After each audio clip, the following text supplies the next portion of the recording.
ডুসেলডর্ফে France Belgium match নিয়ে নানা আলোচনা, সমর্থকদের মধ্যে ছিল টান টান উত্তেজনা। কিন্তু দুই বিগ শটের ম্যারম্যারে ম্যাচ দেখতে দেখতে সব উত্তেজনা থমকে যায় গ্যালারিতে।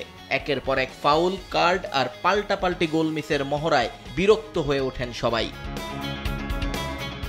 ধারণা যখন করা হচ্ছিল নিষ্প্রাণ ড্র দিয়ে শেষ হবে প্রথম 90 মিনিট, তখনই ডুসেলডর্ফে দেবতার আশীর্বাদ হয়ে আসেন কোলো মুয়ানি। 62 মিনিটে মার্কাস থুরামের বদলি নেমে নিজের প্রয়োজনীয়তা বোঝাতে তাকে অপেক্ষা করতে হয় 85 মিনিট পর্যন্ত।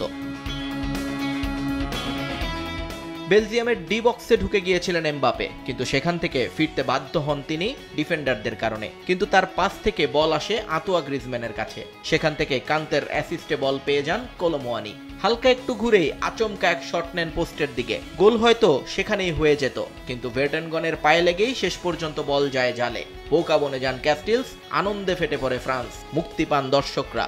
ম্যারম্যারে ম্যাচটা দেখে সুন্দর একটা রেজাল্ট।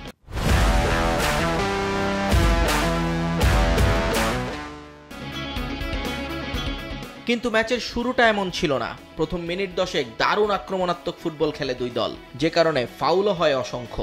দুই দল মিলিয়ে কার্ড দেখেন 5 ফুটবলার, যার মধ্যে প্রথমার্ধেই 3টা হলুদ কার্ড পান ফরাসিরা। শুধু তাই নয়, ফরাসিদের 608 পাসের এই ম্যাচে 560টাই ছিল সফল, যেখানে বেলজিয়ানরা মাত্র 442-এর মধ্যে পাস কমপ্লিট করতে পেরেছিল 302টা।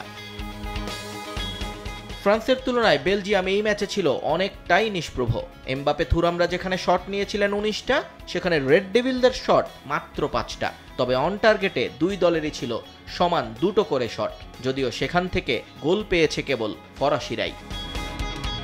নিয়ন মোহাইমিন, সময় সংবাদ।